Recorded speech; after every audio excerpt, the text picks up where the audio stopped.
Yes, ka-adventure. Tatanungin ko po yung dalawang pupuging binata dito kung kailan ba talaga sila nag-start nagtanim ng kanilang mais. Yes, samahan niyo ako.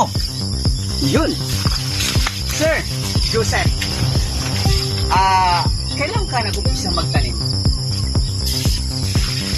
Mga high school. High school ka pa? Oo. So, sino yung saan ka humugot para ito talaga yung focus mo na magtanim ka na magtanim or nag-farming ka talaga? Pamilya ko.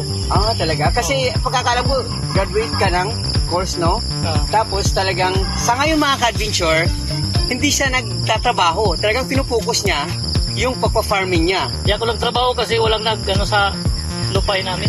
Wow, yes! Wow! Nagtanim na lang ako ng mais.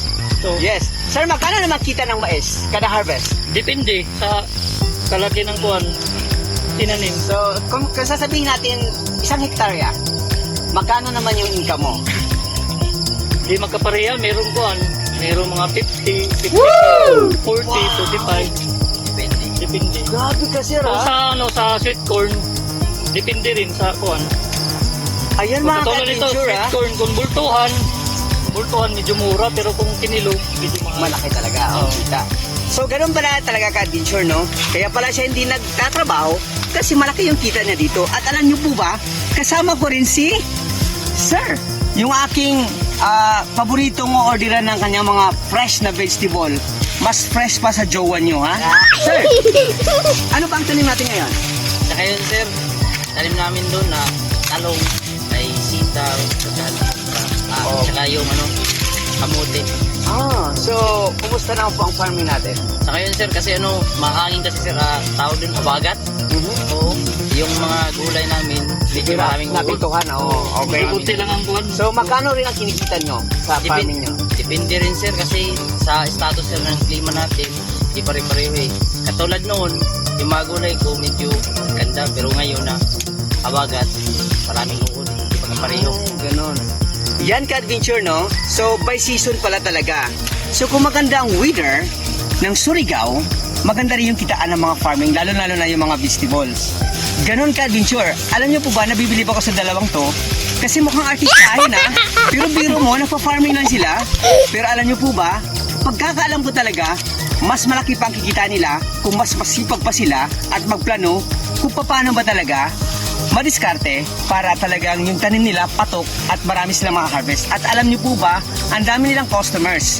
Kasi yung iba, pupunta dito, talagang inaangkat na, at kung minsan daw, pupunta sila sa Tabo, kung tawagin sa Surigao, doon nila dinidisplay. Pagkakalam ko, mas malaking kita, sir, na pagtabo na. Kasama ko si Sir Joseph. Si Sir Joseph ay talagang bilib ako, ha, sa edad niya, napakabata pa niya, 20 plus pa siya, pero ang dami niyang plano sa buhay. At syempre, tutuloy siya sa kanyang pamilya. At yun ka-adventure, ganun kasimple mamitas, at ang ganda, kasi parang exercise din sa ating katawan, na sa agang oras na ito, gumagalaw yung ating braso at katawan, kasi naglalakad din tayo. Yun na napitas ko. Bye ka-adventure. Grabe Bonifacio, bilib. Yes, ako. Nagbitwit na si Sir ng isang sakong harvest niya na mais. Yun, wow, lodi sir. Ganyan na karami ang na-harvest si Sir ngayon.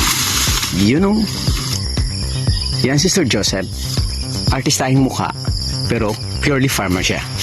Ganun si Surigao, talagang masisipag ang mga tao at matyaga kung paano ba talaga magiging wow, yum, fresh. Yes, ka-adventure.